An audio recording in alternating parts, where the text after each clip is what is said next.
Good morning.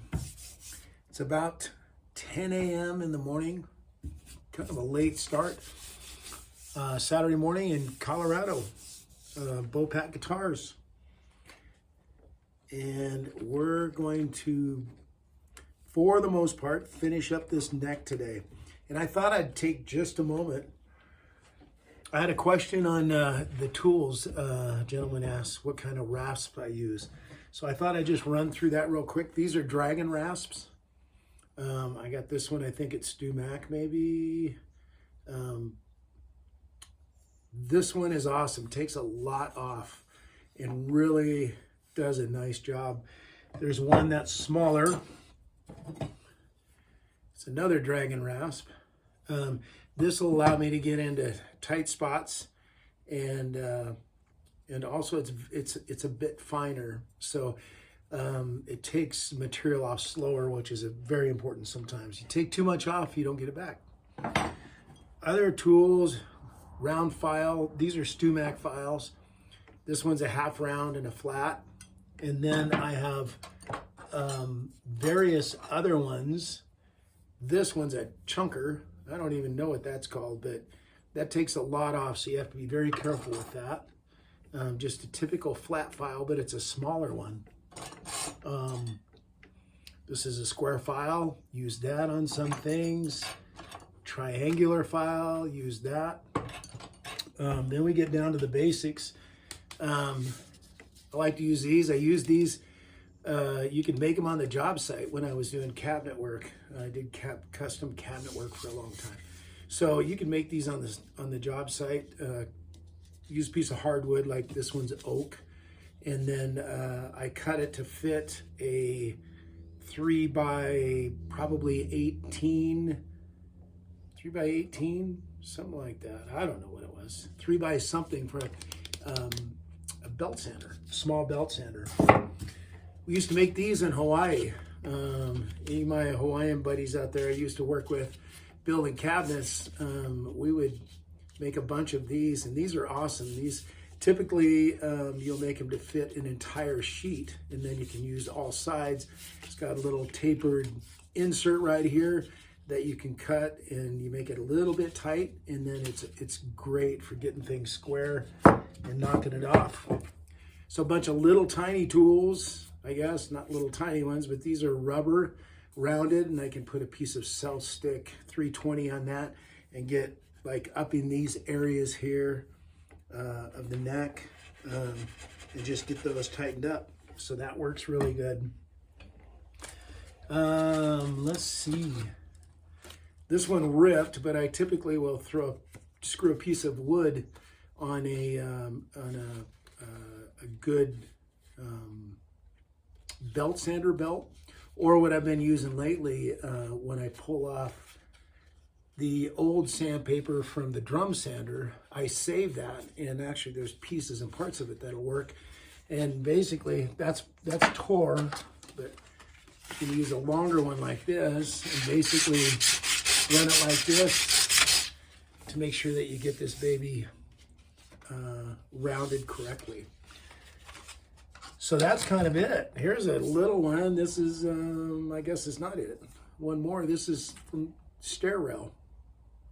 And just cut that and put a piece of self stick on it, and you've got a nice little sanding block. So other than that,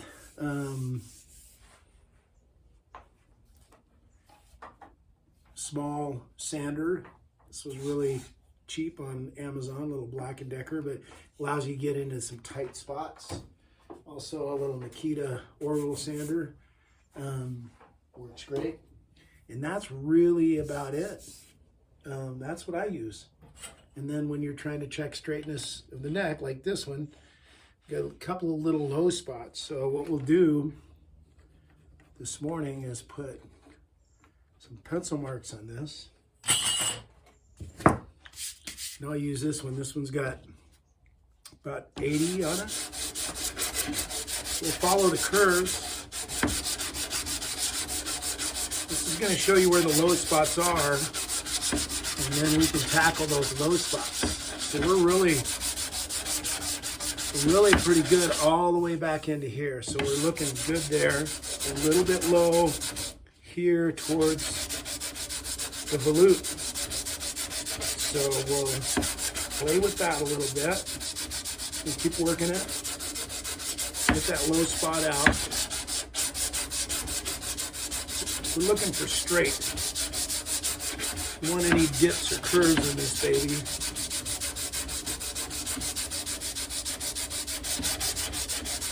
We're very close, and what we'll do, obviously doing it this way, it's not going to be perfect on the neck. You could potentially end up with some flat spots, but we'll do the old sandpaper trick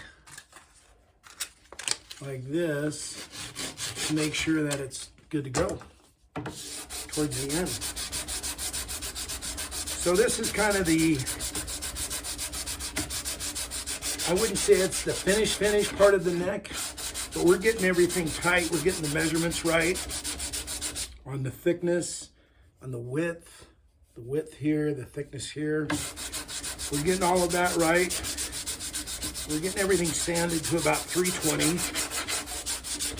And then what we'll do is start fitting the neck to the body. And we'll do that today because we've got some time, finally. When you work a full-time job, it's hard to get time in the shop to do this. So,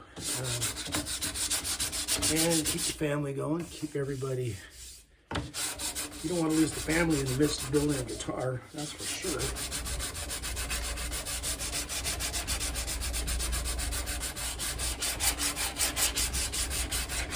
So everybody has their own way to do this, and totally respect that.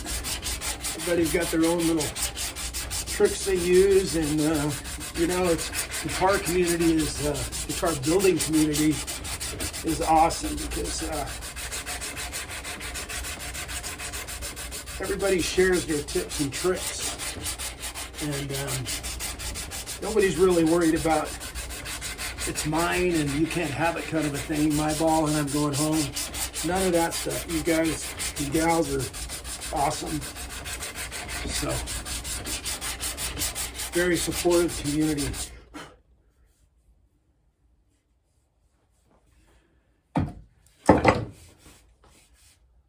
As a player, I like to feel it and just make sure it's going to be a nice neck. And here's a cool thing about the necks when you got a little ridge right there. When we get this in Ken's hands, if something doesn't feel quite right to him, we'll have the opportunity to change it. I've done that before, and that's what I love about this process. Instead of buying something off the shelf,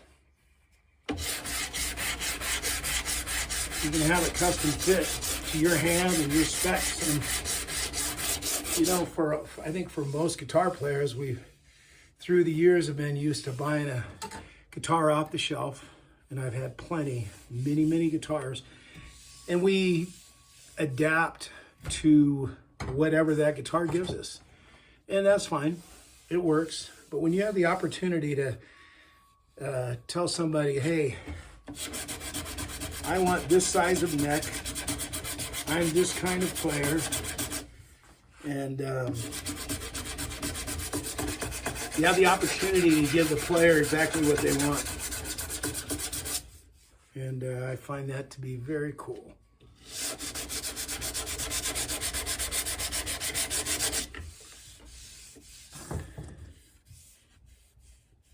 Yeah, this is nice. So probably going to leave it about there for now. And we've got a lot to do today. We'll get the neck in the body and we'll shape it. I'm going to grab that. We're going to get this baby on there. I don't know if you can see that, but we're going to take some time and shape this area, the neck. We'll bring this way down. We got about 3 inches inside here, so we'll bring this way down. Make sure this is nice and shaped and it's very comfortable for the player. So we're going to do that today. We're also, I'm going to flip this baby over here. We're also going to take some time. I've mentioned this before.